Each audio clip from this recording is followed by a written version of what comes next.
Hello and welcome again to EDNews-TV. I am your host, John Ayomide. Today we turn our focus to the escalating tensions in the Middle East, especially the recent development in the conflict between Iran and Israel.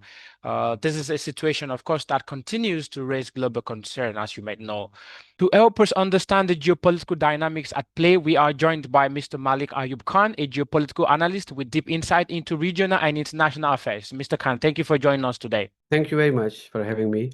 Diving straight to the questions, I would like to ask you some few questions, of course. The number one is like, as you might know, the recent development in the conflict between Iran and Israel is a long-standing and deeply rooted, of course.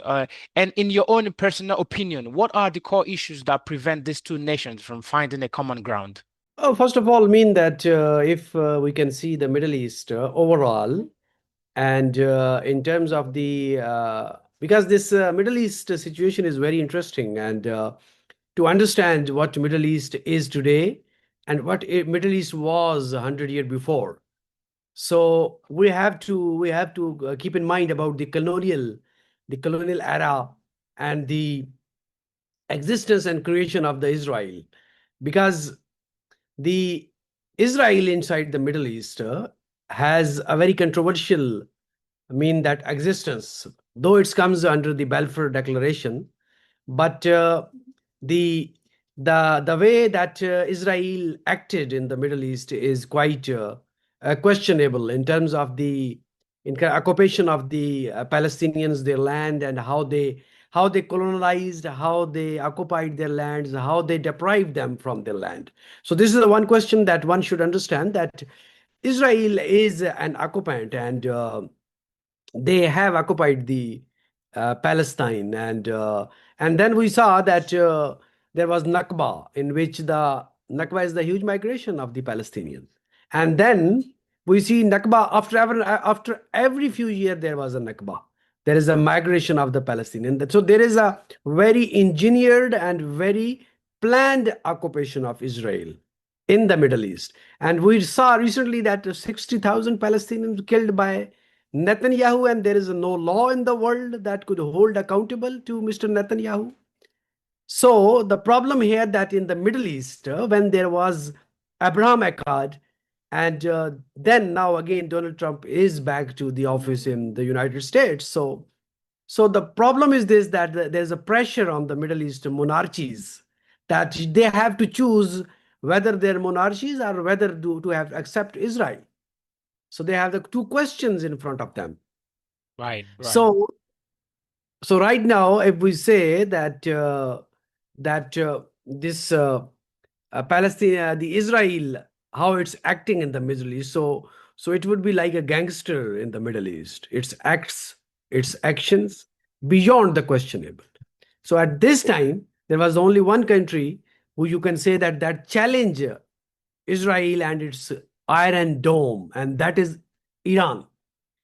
So there was no other Muslim country who has this courage that they could send their missiles to Tel Aviv and Jerusalem.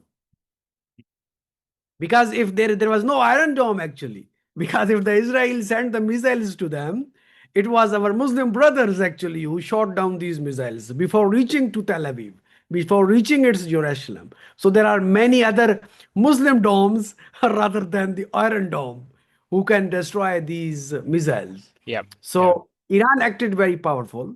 Iran retaliated in a very powerful manner. And I think that Israel know that they have no existence and acceptance in the Middle East in this way. They have to know how to learn actually, and how to live actually with the Muslim community. Talking about the past history and, of course, the past global powers, the big countries, that have influence in this kind of international conflict. However, if we notice during these 12 days of conflict, we've seen that most of these big powers, these big countries have come silent, or either way, they've used this as a PR for their own popularity. What do you think have changed from the previous years, previous centuries, and now big countries do not have the ability to influence countries like Israel or Iran?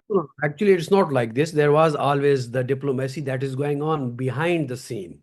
So Right. there are two ways. One is this, that to object and to portray and to tell the world about some issue. But there is, of course, behind the scene, because Iran is a very close ally of Russia and China. So there was a substantial support from Russia in this regards. So we saw that Moscow has a very strong backing to Iran in this conflict.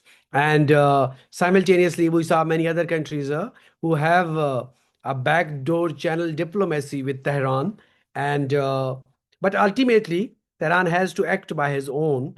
But as you mentioned, that there was a less projection in the media, that could be some other strategical reason for such kind of things, to do it in a silent way. There's not always a way to speak loudly, but there are some things has been done before without speaking and to portraying. Correct. Thank you very much. When we pass to the next question, of course, what are the key lessons do you think the international community can take away from this 12-day conflict? So the international community should know that the world is multipolar. There is not only one country, that is the United States, who will decide that who will have the nukes and who will not have nukes. It is the United States who used nuclear bomb on Japan. There is no other country who can use these nukes on any other country.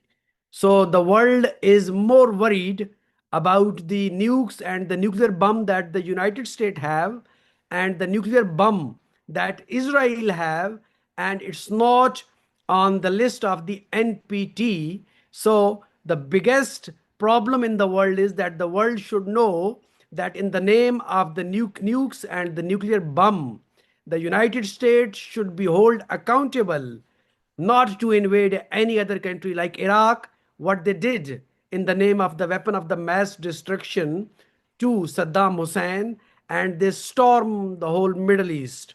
So the world should know these 12-day conflict, that there is a reaction of every action.